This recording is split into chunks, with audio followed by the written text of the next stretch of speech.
بسم الله الرحمن الرحيم. الفاتحة إلى حضرة الحبيب محمد صلى الله عليه وسلم وآله وآبائه وإخوانه من الأنبياء والمرسلين وآل كل منهم والصحابة والقرابة والتابعين وتابع التابعين لهم بإحسان إلى يوم الدين. ثم إلى روح سيدنا المهاجر الله أحمد بن عيسى وسيد الأستاذ الأعظم الفقيه المقدم محمد بن علي بعلوي وأصولهما وفروعهم ومن انتسب إليهم ومن ذوي الحقوق عليهم ومحبهم، وخصوصا صاحب الكتاب صفة وفول والحبيب عثمان بن عبد الله بن يحيى وأصوله وفروعهم ومن انتسب إليهم ومحبهم ومن ذوي الحقوق عليهم، وخصوصا صاحب الطبع العيدروس جاكرتا، وخصوصا الحبيب حسين بن أبو بكر العيدروس حاجي عبد القادر، ومن دفن في جاكرتا ومن دفن في مقبرة بفاق ومن دفن في قبة الحاوي ومن دفن في قبة كلباتا، وأصولهم وفروعهم ومن انتسب إليهم وذوي الحقوق عليهم ومحبهم، وإلى حضرة النبي محمد صلى الله عليه وسلم. الفاتحة.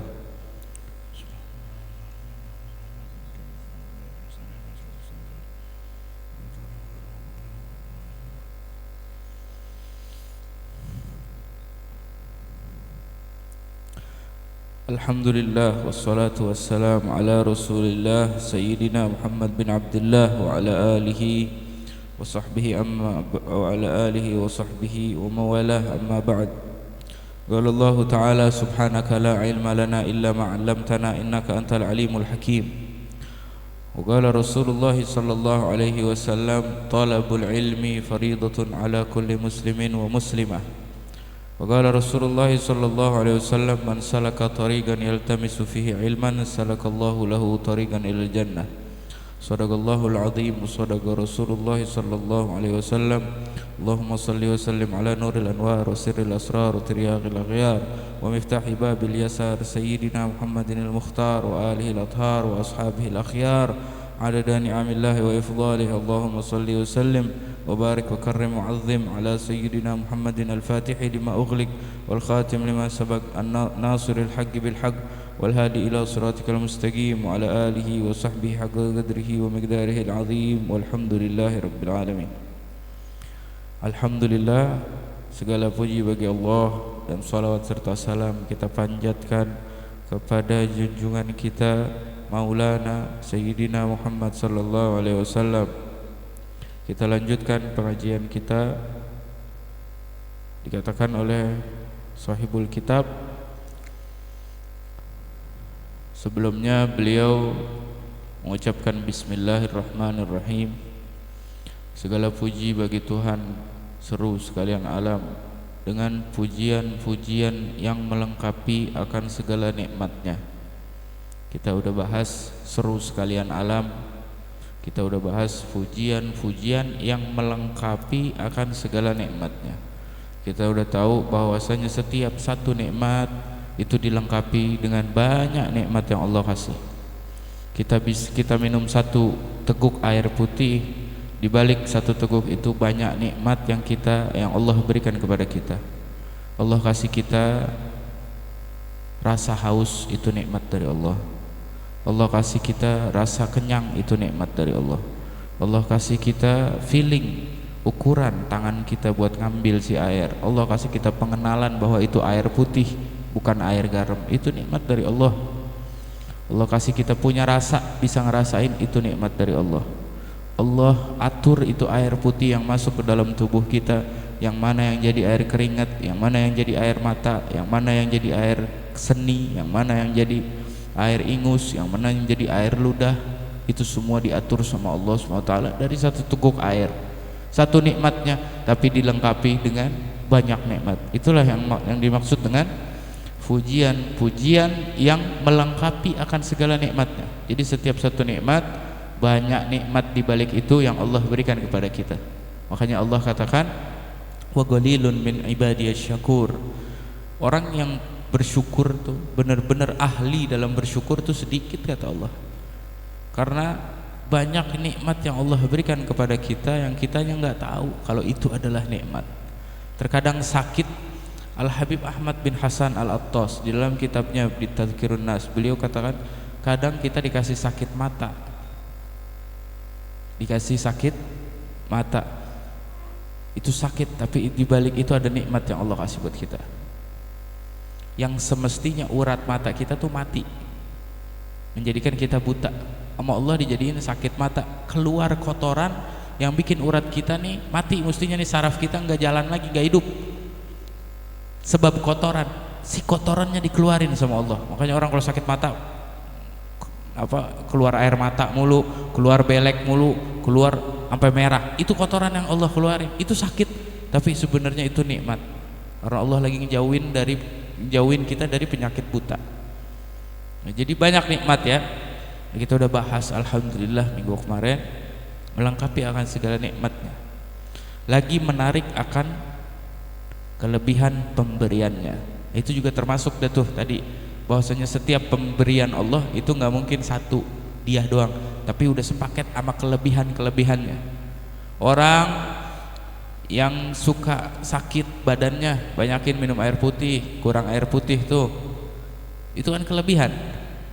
Kita dikasih minum air putih buat ngenyangin rasa aus kita, itu yang kita tahu. Tapi dibalik itu air putih ngebersihin paru-paru, air putih ngebersihin ginjal.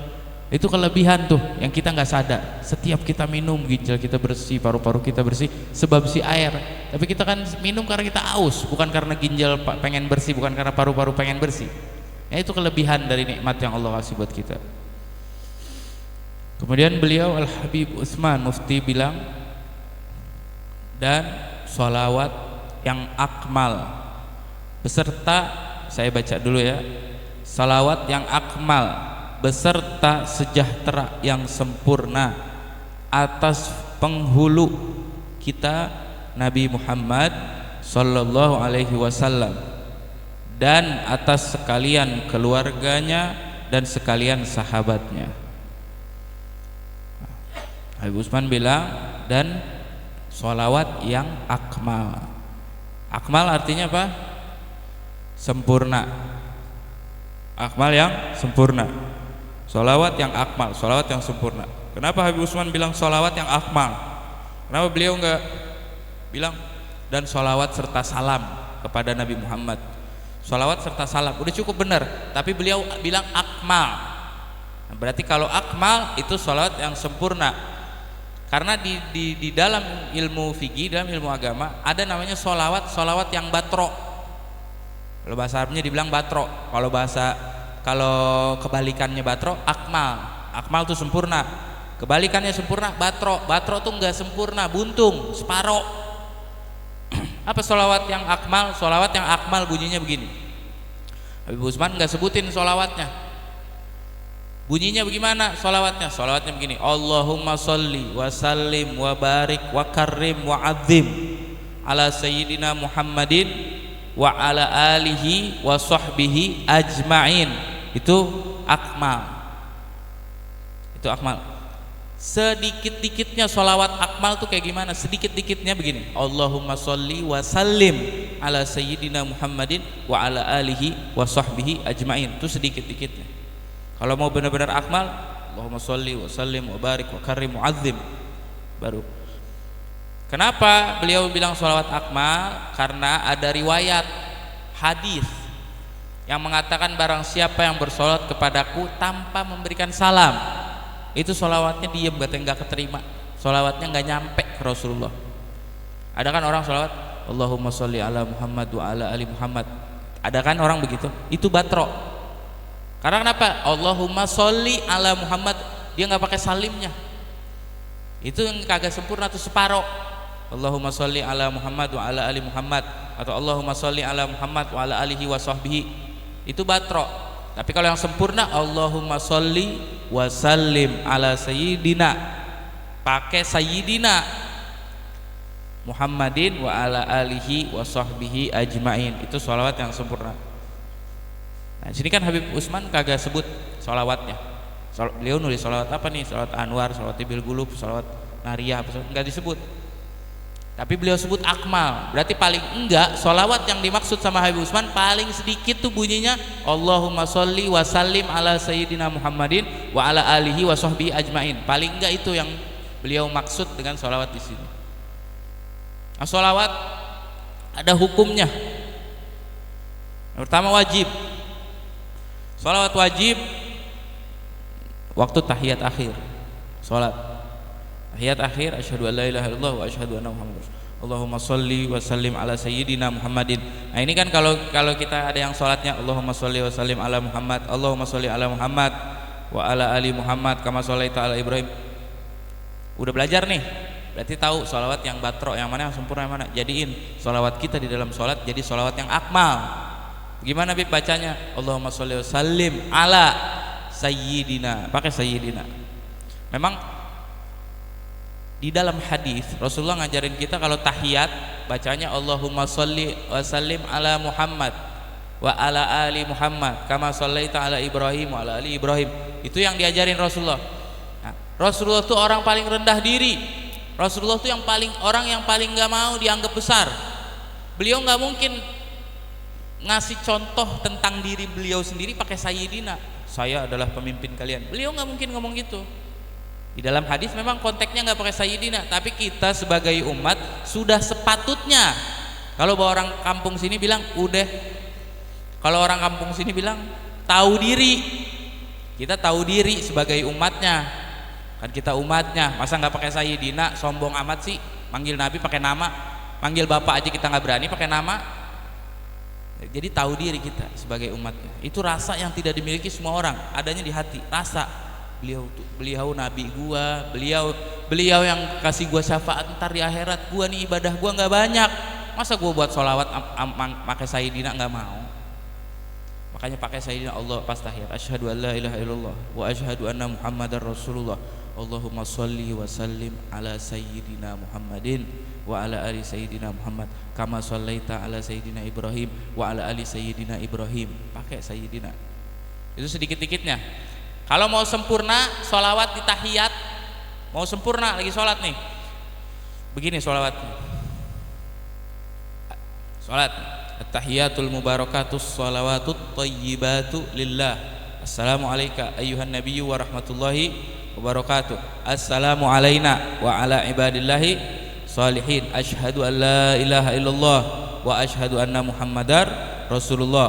Sholawatnya begini. Allahumma sholli wa sallim ala sayyidina Muhammadin abdika wa rasulikan nabiyil ummiyyi wa ala ali sayyidina Muhammadin wa azwajihi wa dhurriyyatihi kama shallaita ala sayyidina Ibrahim wa ala ali sayyidina Ibrahim innaka Hamidum Majid wa barik ala sayyidina Muhammadin abdika wa rasulikan nabiyil ummiyyi wa ala ali sayyidina Muhammadin wa azwajihi wa dhurriyyatihi kama barakta ala sayyidina. Itu yang sempurna. Kalau ulama kita Ahlus Sunnah wal Jamaah ngajarin yang begitu tahiyat. Oh, kita puji Nabi kita. Nah, itu yang sholawat yang sempurna. Jadi kalau ada yang masih tahiyatnya Allahumma sholli ala Muhammad, ganti dah. Ya, yang lalu-lalu kita belum tahu sholawat yang akmal bagaimana. Nah, sekarang udah dikasih tahu sama Habib Utsman sholawat yang akmal. Kalau Habib Utsman ngarang kitab aja sholawatnya pakai yang akmal, bagaimana sholatnya? Yang wajib. Tadi kan udah dibilang hukum sholawat ada. Salah satunya wajib di dalam sholat, wajib baca sholawat di tahiyat akhir. Yang kedua wajib baca sholawat waktu khutbah Jumat. Sholawat itu hukumnya wajib. Itu di madhab kita Imam Syafi'i. Kalau Imam Maliki bilang sholawat hukumnya sunnah. Lagi khutbah hukumnya sunnah. Nah, kalau di madhab Imam Syafi'i hukumnya wajib. Jadi kalau ada khotib nggak sholawat, sholat Jumatnya nggak sah, pulang sampai rumah sholat dohor lagi dah. Ya, kadang orang baca khutbahnya dari Google nyarinya. Sholawat yang akmal, yang sempurna. Tadi kita udah tahu ya, berarti ada sholawat yang sempurna, berarti ada sholawat yang batrok, yang sepotong. Kita udah tahu. Nah, kita kalau sholawat usahain yang sempurna. Ada lagi sholawat hukumnya sunnah. Di mana sholat hukumnya sunnah? Di luar yang dua nih. Di luar khutbah insya Allah hukumnya sunnah. Di luar sholat hukumnya sunnah. Hukumnya yang makruh sholawat di mana? Yang gak bagus. Sholawat hukumnya gak bagus nih sholawat. Di mana? Dalam kamar mandi. Dalam kamar mandi baca sholawat. Saya cinta banget sama sholawat. Saya nggak bisa dah kalau nggak baca sholawat sedetik ya saya nggak bisa. Masuk kamar mandi baca sholawat. Itu salah. Itu makruh, nggak boleh. Apalagi kalau disengaja, mungkin bisa menuju ke haram karena sengaja. tempat yang jelek, nggak boleh baca sholawat. Dan ada hukumnya haram. Kapan hukumnya haram? Baca sholawat di diskotik, sambilan musik, sambilan dia sholawatan, atau diiringin nih musik di diskotik, lagi ada musik dia masuk ke diskotik, wah diiringin, wah ini ketemu nih kalau kita ikutin pakai tibil kulub nih, ini haram, ini kurang ajar, ini kurang ajar kepada sholawat. Nah itu haram, gak boleh. Sunnah sholawat di mana aja selain di dalam sholat sama di khutbah, hukumnya sunnah udah sholawat. Nah, ada sholawat hukumnya sunnah tapi bisa jadi haram, bisa jadi nggak boleh. Kapan? Ketika seseorang ngedawamin sholawat, dia dawamin sholawat sampai dia kagak sholat, itu nggak boleh, karena sholat lebih utama, sholat itu wajib, itu nggak boleh. Atau ketika dia ngedawamin sholawat, ada orang yang suka ngedawamin zikir terus rada jadi kayak orang gila, mandi kagak, sebulan kagak mandi, sama orang tua, saya udah makom, bapak nggak usah nasihatin saya, jadi kurang ajar, jadi tidak berefek positif. Sebab sholawatnya dia nggak boleh dia baca sholawat, jangan baca sholawat karena dia menodai sholawat. Jadi nanti kalau orang lihat dia, oh kalau baca sholat banyak-banyak begini jadinya, orang jadi nggak mau baca sholawat, paham? Jadi nggak boleh tuh kalau udah kelebihan. Tuh kan suka ada orang rada-rada gila ngomongnya ngaco, saya udah makom, semalam saya mimpi ini cahaya, saya mimpi cahaya depan mata saya, padahal itu setan yang dia lihat, ya gitu. Jadi nggak boleh tuh kalau berlebihan, sampai itu nggak boleh. Tapi insya Allah kalau sholawat mah nggak ada yang sampai begitu. Biasanya yang zikir tuh dikasih amalan dia belum siap, atau enggak yang dikasih apa, yang diamalin apa, ditomplok jin badannya, wah langsung merasa makom dah. Ada yang gitu ya, itu enggak. Kalau sholawat insya Allah enggak, sebanyak-banyaknya kita sholawat insya Allah enggak ya. Ada fawaid nih, ada faidah nih. Katanya begini, ada hadis, banyak hadis yang tentang sholawat, banyak. Salah satunya yang sering kita dengar, man shalla alaiya wahidan sallallahu alaihi biha asyrah, orang yang bersolawat kepadaku sekali Allah akan balas sholawat 10. Ada orang yang bersolawat kepadaku 10, Allah akan balas sholawat padanya 100. Siapa yang bersolawat kepadaku 100, Allah akan balas kepadanya 1000 sholawat. Siapa yang bersolawat kepadaku 1000, Allah akan jauhkan dia dari api neraka. Itu hadis Rasul. Ada lagi, kata Rasulullah begini, agrabukum minni majlisan yaumal qiyamah aksarukum alayya sholatan. Orang yang paling dekat rumahnya denganku, kata Rasulullah, tetangga. Jadi tetangga Rasulullah adalah kalian yang paling banyak bersolawat kepadaku. Nah, sekarang tanya dah diri masing-masing, mau kan bertetangga di akhirat sama Rasulullah? Kalau mau banyakin baca sholawat, insya Allah bertetangga antara sama Rasulullah ya. Sholawat kepada Rasulullah itu bukan buat Rasulullah, tapi buat kita. Bukan buat Rasulullah, buat kita.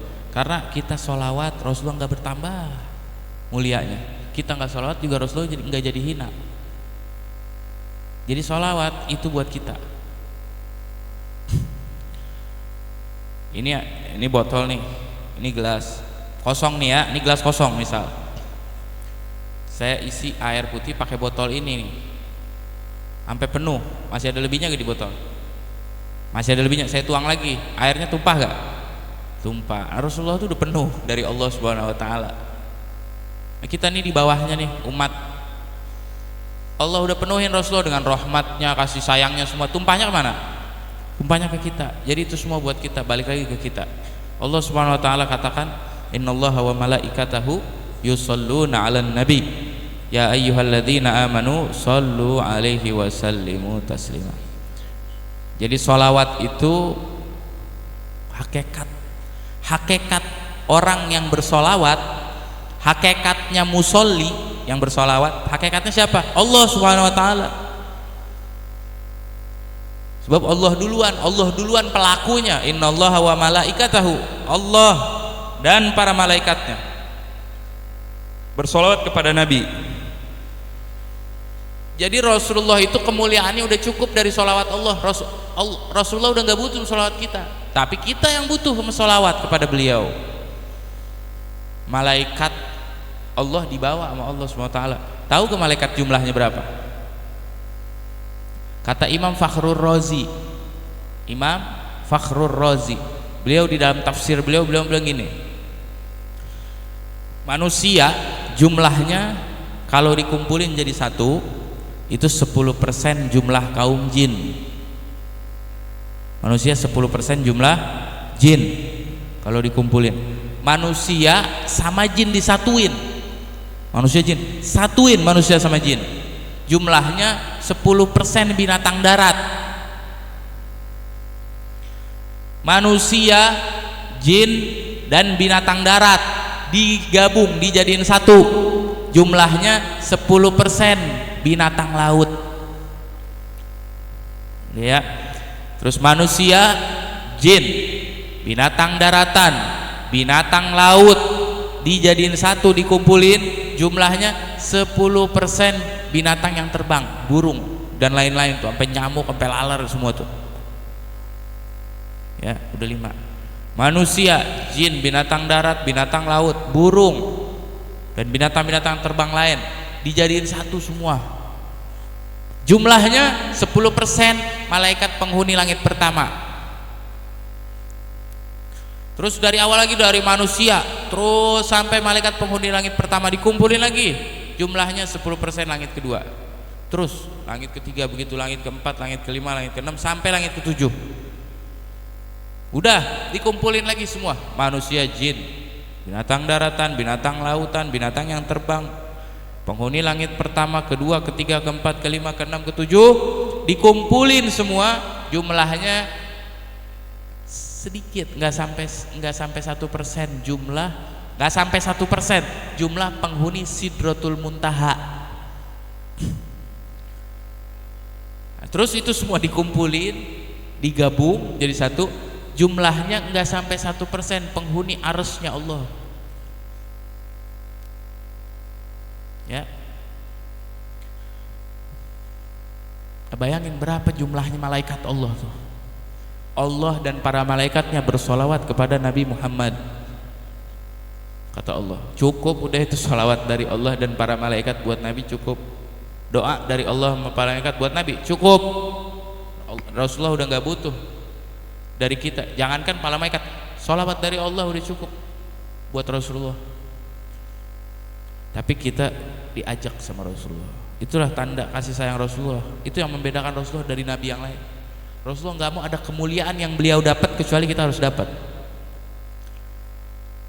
Dan sebagaimana yang kita tahu, satu-satunya ibadah yang enggak butuh wudu, enggak butuh suci kalau perempuan, enggak butuh mandi junub, enggak butuh dalam masjid, enggak butuh dalam kamar, mau di jalanan, mau dimanapun kita bisa ngerjainnya, sholawat kepada Nabi. Enggak butuh khusyuk, sholawat kepada Nabi tetap. Bahkan kata ulama, sampai ria, kita sholawat sengaja, ria, pengen orang dengar sengaja kita sholawat, tetap dapat pahala. Tapi kalau bisa usahain sholawat kita ikhlas ya. Bahkan sebagian ulama tuh yang benar-benar ahli sholawat bilang apa? Madhab kami adalah sholawat kepada Rasulullah gitu. Nah, ini kunci dari para habaib, dari para ulama. Guru kita nih mufti dan habaib-habaib lain tuh ngasih kunci, udah apapun masalah kita, apapun yang kita mau, gak usah banyak-banyak baca ini baca itu, gak usah, baca sholawat. Karena kata Rasulullah, setiap orang yang bersolawat kepadaku, Allah ciptakan satu malaikat. Yang malaikat ini nih satu, dia diri di kuburnya Rasulullah, di depan makamnya Rasulullah. Ada malaikat yang Allah ciptain, kerjaannya diri di depan makam Rasulullah. Ini malaikat punya kuping triliunan, ditaruh sama dia di setiap senti yang ada di muka bumi, ditaruh kuping dia. Tugasnya apa? Mencari orang yang bersolawat kepada Nabi, kupingnya. Kalau ada yang bersolawat kepada Nabi, itu kupingnya yang dengar ngabarin ke yang berdiri di makam Rasulullah, Fulan bin Fulan bersolawat kepada Rasulullah. Beliau yang berdiri ngabarin ke Rasulullah, ya Rasulullah, Fulan bin Fulan, si Haji Slamet bin Haji Muhammad sholawat sama antum. Rasulullah jadi kenal sama Haji Slamet. Rasulullah jadi kenal sama bapaknya Haji Slamet. Bukan cuma Haji Slamet yang sholawat, bapaknya cipratan baik itu sholawat. Makanya nih saya diajarin, saya punya guru, kalau kita lewat kuburan yang udah-udah kan kita lewat, ya udah kuburan, assalamualaikum dah, assalamualaikum ya ahlul kubur wa inna bikum lahiqun, kita bakal nyusul. Kalau guru anak ngajarin jangan, bacain Fatihah, niatin, ya Allah saya niat baca Fatihah buat mereka yang ada di kubur tuh, di makam itu semua, baca Fatihah. Seenggak-enggaknya lagi buru-buru, niatin sholawat kasih buat mereka,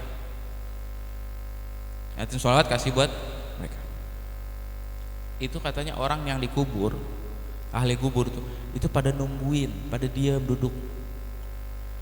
Sama kayak manusia kayak kita nih, tengah hari bolong bulan puasa lagi panas-panasnya di luar, di jalanan, nungguin maghrib.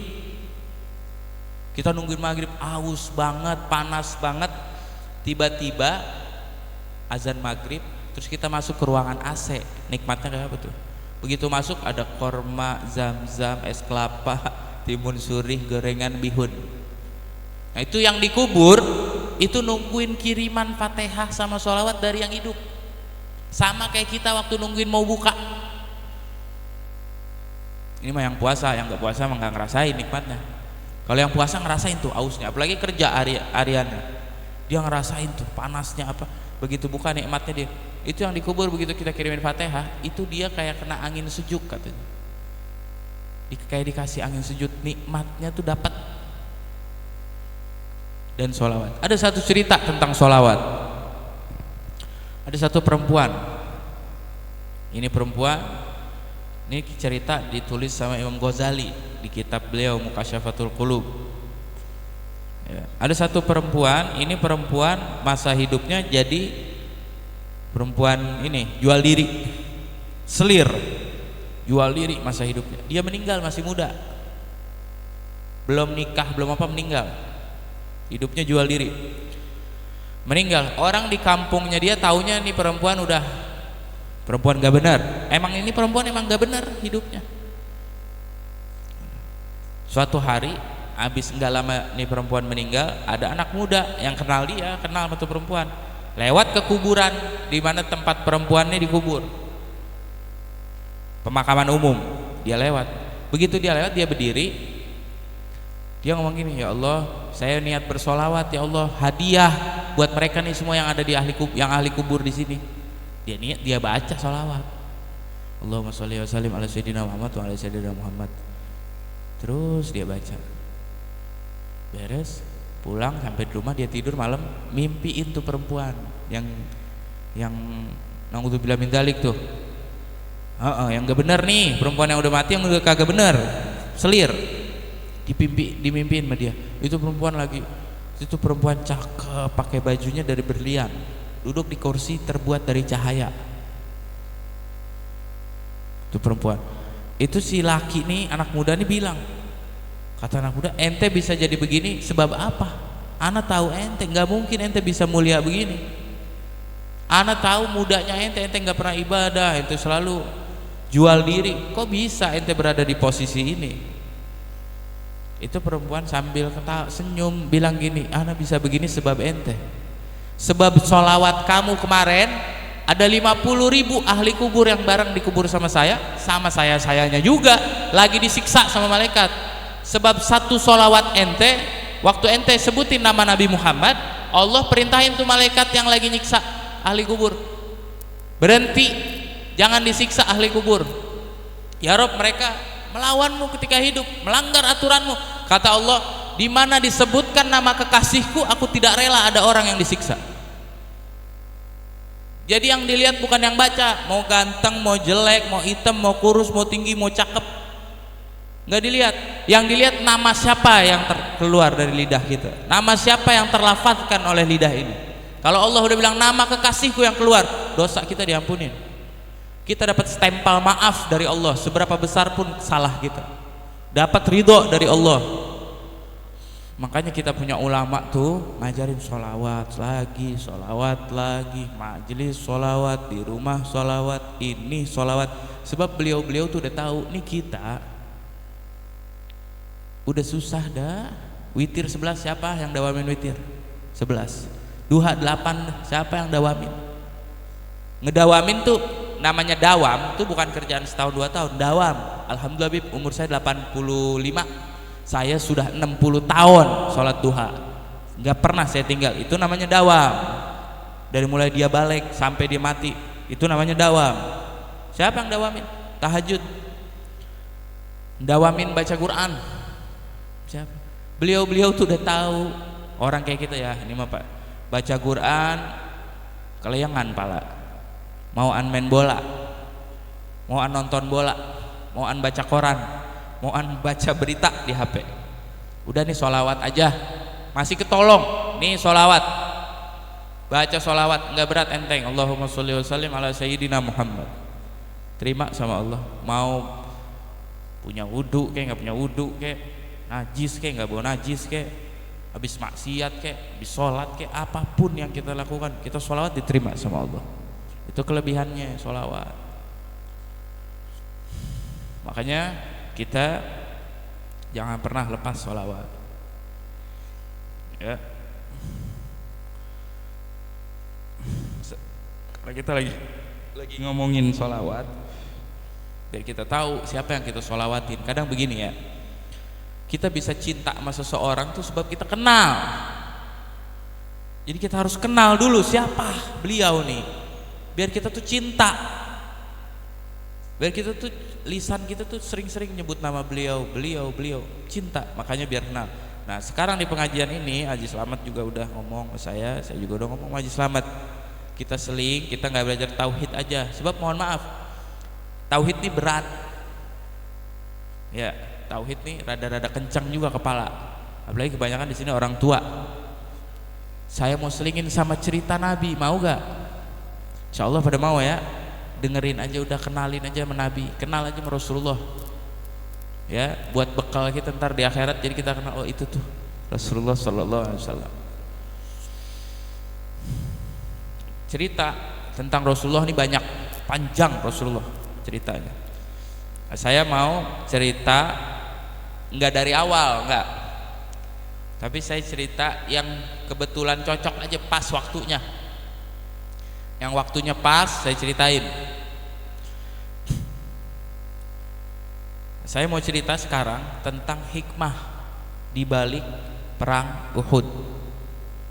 Hikmah di balik perang Uhud. Kenapa sih perang Uhud itu terjadi? Nah, ini cerita yang saya mau bawa langsung diceritakan oleh Allah Subhanahu wa taala di dalam Al-Qur'an. Di tahun ketiga setelah Rasulullah hijrah, setelah beliau hijrah dari kota Mekah, tahun ketiga, di bulan Syawal ada ayat turun. Kata Allah Subhanahu wa taala, wa idh ghadawta min ahlika tubawwi'ul mu'minina maq'ida lil qital wallahu sami'un alim. Itu ayatnya. Nah, ini ayat ada sebabnya. Kenapa nih ayat turun? Kenapa nih ayat turun? Sebabnya begini. Rasulullah punya sahabat yang lagi patroli. Emang ada Rasulullah tuh punya sahabat yang kerjaannya patroli, dikelilingin kota, dijaga gitu, penjaga kota. Yang lagi patroli, sahabat beliau datang ke Rasulullah, ya, datang terus nemuin beliau. Kata sahabat, ya Rasulullah, saya melihat perkumpulan kaum kafir datang menuju ke kota Madinah. Mereka bersenjata, mereka siap perang, dan jumlah mereka ada 3.000 pasukan. Paham? Jumlah mereka ada 3.000 pasukan. Mereka udah mau sampai ke Gunung Uhud. Gunung Uhud kalau yang pernah umroh tuh dari Masjid Nabawi lumayan dah. Ya bangsa 10 menit mah naik mobil. Berarti mungkin kalau dulu sejam kali. 10 menit naik mobil. Udah nyampe ke situ, mau masuk ke Madinah nih. Kafir Quraisy mau masuk ke Madinah. Rasulullah dengar dari sahabat yang patroli, Rasulullah langsung panggil teman-teman sahabat-sahabat beliau. Semua sahabat dikumpulin. Kumpullah semua sahabat. Rasulullah ajak sahabatnya musyawarah. Nah, kata Rasulullah cerita ada tuh yang tadi Rasulullah dapat dari patroli. Ini orang kafir udah mau nyampe ke Gunung Uhud, bawa pasukan 3.000 orang. Bagaimana menurut ente? Menurut kalian bagaimana? Begitu kata Rasulullah. Kurang lebih ya. Ini saya berusaha banget pakai bahasa Betawi ini biar ente pada paham nih ya. Sahabat yang tua-tua yang memang udah dekat banget sama Rasulullah bilangnya begini, bagaimana antum ya Rasulullah, kita mengikut. Kalau engkau bilang di sini, ayo, engkau bilang jalan, kita ngikut. Sahabat yang tua-tua, bagaimana antum ya Rasulullah? Nah, di perang Uhud itu banyak sahabat-sahabat yang baru masuk Islam, masih pada muda.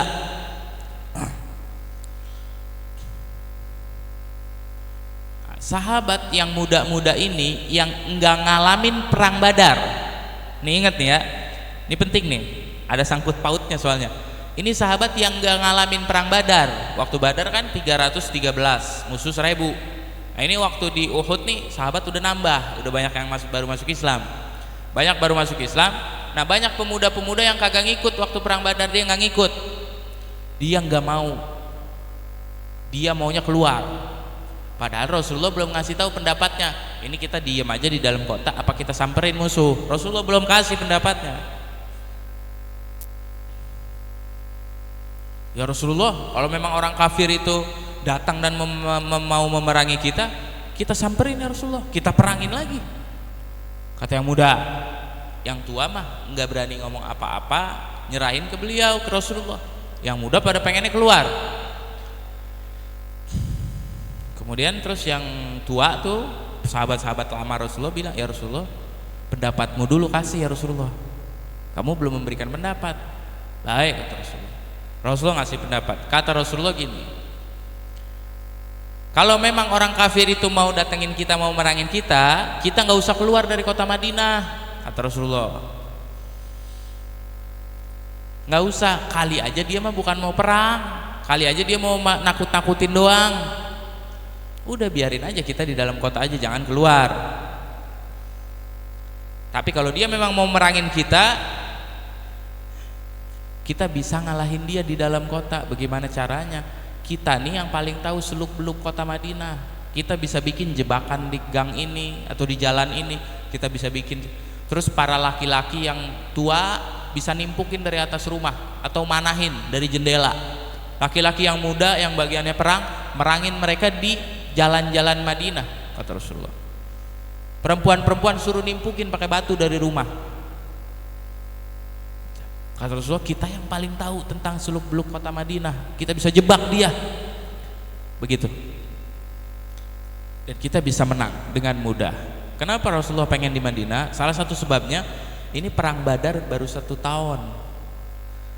Kaum muslimin ini dananya kurang, nggak punya banyak duit buat perang. Perang kan persiapannya banyak. Mesti bawa bekal makanan buat pasukan, kalau 700 atau 1.000 pasukan. Mesti bawa kuda, beli lagi kuda, kan gitu. Nah, Rasulullah tuh meminimalisir dana dan pakai strategi beliau, ya pakai strategi. Nah, beres Rasulullah ngasih pendapatnya, yang muda-muda tetap pengennya keluar. Enggak ya Rasulullah, kita keluar aja. Ya Rasulullah, kalau kita di dalam kita kelihatannya kayak takut. Masa sih orang kafir masuk ke dalam kampung kita, ke dalam kota kita, di mana di situ ada istri kita, ada anak-anak kita yang masih pada kecil, masa dimasukin ya Rasulullah? Yang muda.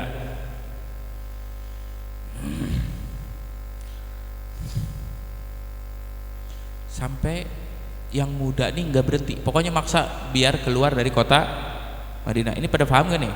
Paham ya? Pengen keluar. Nah, salah satu yang hadir di musyawarah namanya Abdullah bin Ubay. Tahu gak Abdullah bin Ubay? Abdullah bin Ubay ini kepala munafik, pemimpinnya munafik, namanya Abdullah bin Ubay. Dia hadir di musyawarah pada saat itu. Nah, dia punya pendapat sama pendapatnya Rasulullah.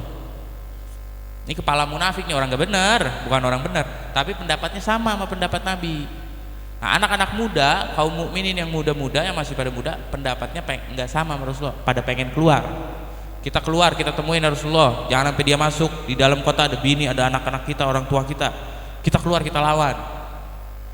Nah, Abdullah bin Ubay bilang, udah kita di sini aja ya Rasulullah, kalau kita di sini gampang kita ngalahin dia, mudah, gampang, kita pakai banda yang ada aja kita merangin, gampang, kalah dia nggak ngerti seluk-beluk Madinah, kita tahu. Begitu si munafik ngomong nih, Abdullah bin Ubay, anak muda ngomong lagi kayak tadi lagi, maksa, nggak bisa, kita harus keluar. Udah, akhirnya karena Rasulullah lihat anak muda nih nggak mau ini, nggak ngerti gitu, pengen keluar.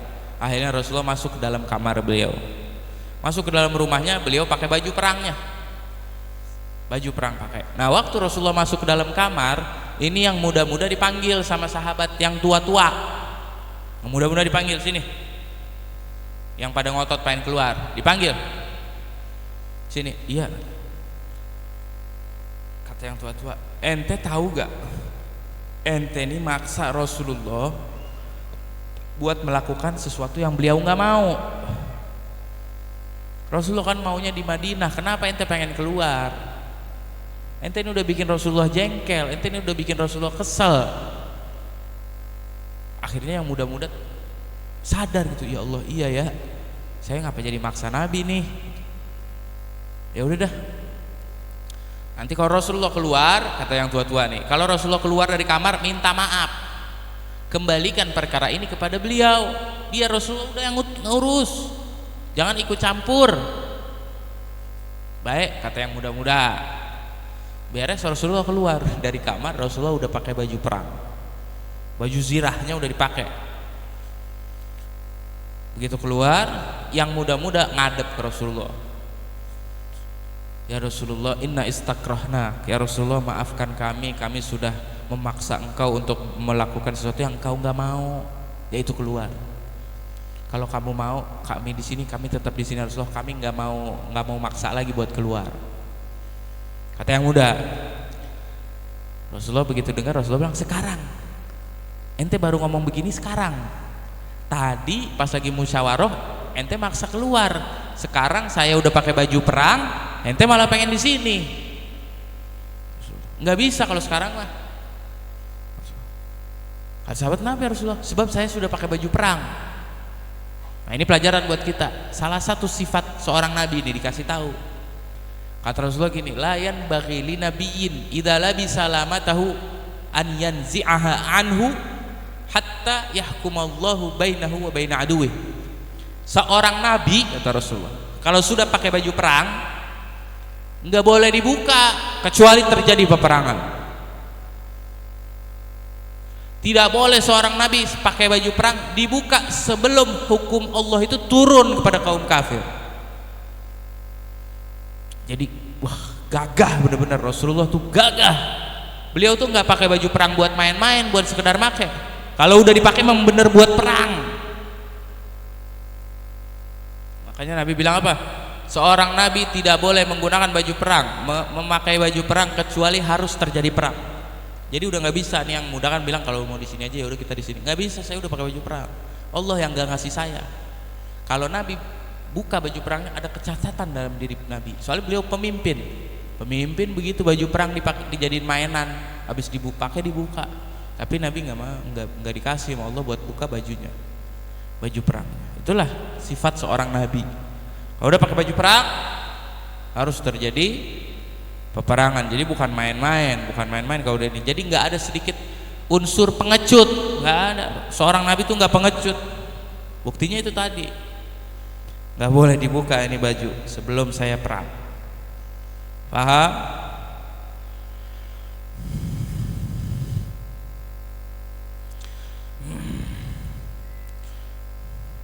Maka akhirnya Nabi dan para sahabatnya ada 1.000 orang. Dengerin nih ya, ini kisah bakal nyambung soalnya. Ada 1.000 orang Nabi dan para sahabatnya akhirnya keluar dari kota Madinah, jalan menuju ke Gunung Uhud, yang akhirnya terjadi perang Uhud ya, maka waktu jalan itulah, itu sebabnya tuh ayat yang tadi saya bacakan turun. Disitulah ayat turun nih, wa idh ghadawta, kata Allah, ketika engkau wahai Muhammad keluar. Ghadawta, kalau ghadawta, ghoda atau ghodan itu pasti pagi. Wa idh ghadawta berarti Rasulullah keluarnya, kata ahli tafsir, pagi, subuh. Wa idh ghadawta min ahlika, ketika kamu wahai Muhammad keluar di waktu subuh meninggalkan keluargamu, kata Allah. Min ahlika, yang dimaksud keluarga di sini keluarga dan kota Madinah. Itu dimaksud dengan keluarga, meninggalkan kota Madinah. Wa idh ghadawta min ahlika tubawwi'ul mu'minina, kalian menyemangati, kamu menyemangati dan mengokohkan kaum mukminin agar melaksanakan peperangan. Maghaida lil qital wallahu samiun alim, Allah Maha mendengar lagi Maha melihat. Turun tuh ayatnya. Pada saat itu turun ayat itu di hari Sabtu, pertengahan bulan Syawal, tanggal 12 bulan Syawal. Ya, keluarlah Rasulullah dan para sahabatnya menuju Gunung Uhud untuk melaksanakan peperangan dengan kaum kafir. Paham? Insyaallah panjang umur sehat afiat. Bulan depan masih ada apa udah? Masih ada satu lagi, entar kita sambung lagi kisah ini, kita sambung lagi entar sifat 20. Nah, sebelum kita tutup nih, tadi ada sedikit yang belum kebawa, keluarga dan sekalian sahabatnya. Siapa keluarga Rasulullah? Ahlul Bait Rasulullah. Ahlul Bait Rasulullah keturunan. Sebenarnya kalau Ahlul Bait, bakunya Ahlul Bait itu ada 5. Rasulullah, Sayyidatuna Fatimah Zahra, Sayyidina Ali, Sayyidina Hasan dan Sayyidina Husain. Itu Ahlul Bait. Sebagian ulama bilang termasuk malaikat Jibril, Ahlul Bait. Ahlul Kisah namanya. Ahlul Kisah itu termasuk Ahlul Bait. Tapi umumnya ulama mengatakan Ahlul Bait itu yang 5 tadi pastinya, dan siapapun yang terlahir dari 5 orang ini. Jadi semua keturunannya itu dibilangnya Ahlul Bait. Para habaib yang ada sekarang di masa kita nih dibilangnya Ahlul Bait. Jadi mereka semua masuk tuh ke dalam sholawat ini. Segenap keluarga tuh Ahlul Bait dan sahabat Rasulullah. Nah, sahabat Rasulullah itu banyak, ada 124.000. Nah sekarang nih ada 2 sahabat Nabi yang masih hidup. Sebelum saya tutup nih, ada 2 sahabat Nabi yang masih hidup. Nah, kalau ada yang tahu boleh angkat tangan. Sahabat Nabi yang masih hidup ada 2. Yang pertama Nabi Ilyas. Waktu Nabi Mi'raj, besok lusa nih ya Mi'raj ya, Isra Mi'raj. Waktu Nabi Mi'raj, Nabi ketemu sama Nabi Ilyas. Nabi Ilyas itu belum terbunuh. Nabi Ilyas apa Nabi Yunus yang belum terbunuh? Nabi Ilyas belum terbunuh. Jadi Nabi Ilyas dalam keadaan hidup duniawinya, tapi hidupnya di langit. Nabi juga masih dalam keadaan zatnya zat duniawi, sama-sama dunia, sama-sama masih tubuh kayak kita. Kalau ketemu sama Nabi lain mah kan ketemu, cuma kan Nabi lain udah alam barzah, Nabi Muhammad alam dunia. Tapi kalau Nabi Ilyas masih alam dunia, cuma beliau diangkat sama Allah ke langit. Belum dicabut nyawanya, nyawa dunianya belum dicabut. Ketemu sama Rasulullah, jadi sahabat Rasulullah. Yang pertanyaan kedua siapa? Nabi Isa. Yang kedua Nabi Khidir. Kalau Nabi Isa itu umatnya Rasulullah. Yang kedua Nabi Khidir. Nabi Khidir berjumpa dengan Rasulullah SAW, jadi sahabat Rasul karena beriman sama Rasulullah. Nabi Ilyas juga beriman sama Rasulullah. Jadi Nabi Ilyas agamanya apa? Islam, sahabat Rasulullah kan. Ya, itu keluarga dan sahabat, termasuk juga seluruh malaikat yang bertemu dengan Rasulullah waktu Rasulullah Mi'raj. Waktu beliau Isra, malaikat Jibril, berarti sahabat Nabi. Malaikat Mikail, kan Rasulullah ditemenin sama malaikat Jibril dan malaikat Mikail ke Palestina, itu sahabat. Terus waktu Nabi Mi'raj, langit pertama, semua malaikat yang bertemu Nabi masuk dalam sahabat semua ya. Tapi kalau yang manusia yang masih hidup 2 tuh. Mungkin dalam riwayat lain 3, tapi yang saya ambil riwayatnya Syekh Nawawi Al-Bantani. Kalau Syekh Nawawi Al-Bantani bilang 2, Nabi Ilyas sama Nabi Khidir yang masih jadi sahabatnya, masih hidup sampai sekarang. Gitu ya, sahabat Rasulullah tuh hebat-hebat sahabat Rasulullah. Sampai ada satu ulama bilang gini, sebelum saya tutup terakhir, sahabat Nabi kalau masih hidup satu aja sahabat Nabi masih hidup, jangankan nabinya, sahabatnya satu aja masih hidup, bisa ngalahin manusia nih sedunia. Bukan maksudnya ngalahin ngebunuh, bukan, pinternya adu sama orang sedunia, pasti pinteran saat itu beliau, jagonya, bijaksananya, baiknya, lemah lembutnya, kuatnya, semuanya menang sahabat Nabi. Karena orang-orang yang Allah ciptakan, yang Allah jadikan hidup di masa Nabi, itu pilihan Allah, sebab buat nemenin kekasihnya. Gak mungkin orang biasa, dipilih sama Allah khusus nih. Tuh, makanya dalam riwayat dikatakan gini, ini mah gak bakal nemu nih di kitab nih. Itu Nabi Nuh waktu bikin perahu, kata Nabi Nuh, ya wahai Jibril, bagaimana perahu saya bakal jalan? Orang saya dengar katanya Allah mau tibanin air dari langit dan keluarin dari bumi. Yang dari bumi itu airnya lahar, sepanas lahar. Perahu kayu kan, hancur gak kayu kena lahar? Hancur. Bagaimana saya bisa nggak hancur perahu saya? Air panas. Orang katanya Nabi Nuh kalau mau minum lagi di perahu, kalau mau minum air tuh baca ya wadud, ya wadud. Disuruh malaikat Jibril, kalau nggak baca ya wadud, bolong minum airnya. Waktu banjir, ya wadud, baru bisa. Terus bagaimana kapal saya bisa bertahan sama air yang panas luar biasa ini? Dikasih 5 baut. Ini baut, 1 taruh di tengah, 4 taruh penjurunya, 1, 2, 3, 4, 1 di tengah. Kasih 5 baut. Yang di tengah ada tulisannya Muhammadur Rasulullah. Yang 1, 2, 3, 4 Abu Bakar, Umar, Utsman, Ali. Ini 5 baut yang akan menjaga kapal kamu dari karam, dari hancur, dari kepanasan. Jadi Nabi Nuh dan para nabi yang lain tuh udah kenal 4 orang terdekat Rasulullah itu siapa. Dan itu bukan orang sembarangan, itu pilihan Allah. Sebab beliau yang menjadi kekasih Nabi, yang menemani Nabi hidup dan mati. Paham? Ya, radhiyallahu anhum.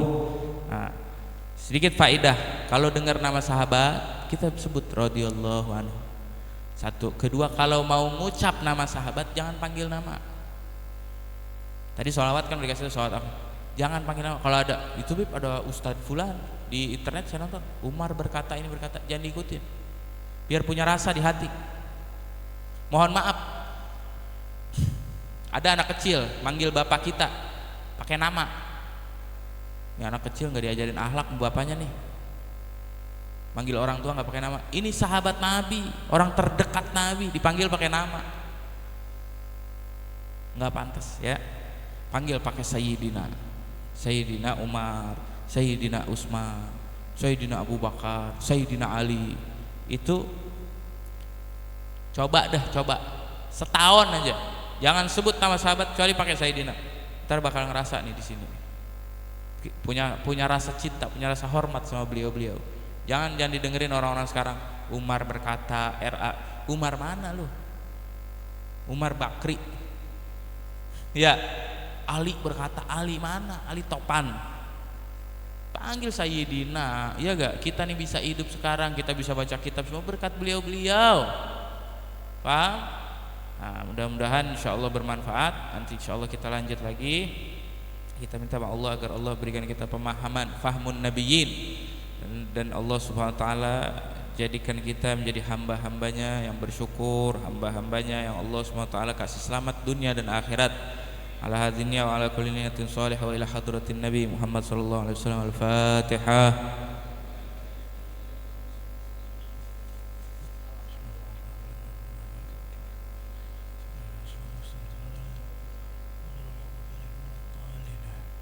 ربنا تقبل منا إنك أنت السميع العليم وتب علينا إنك أنت التواب الرحيم. ربنا آتنا في الدنيا حسنة وفي الآخرة حسنة وقنا عذاب النار. اللهم إنا نسألك العفو والعافية والمعافاة الدائمة في الدين والدنيا والآخرة يا رب بالمصطفى. بلغ مقاصدنا واغفر لنا ما مضى واسع الكرم. رب اغفر لنا ولوالدينا وارحمهم كما ربونا صغارا. وصلى الله على سيدنا ومولانا محمد وعلى آله وصحبه وسلم والحمد لله رب العالمين.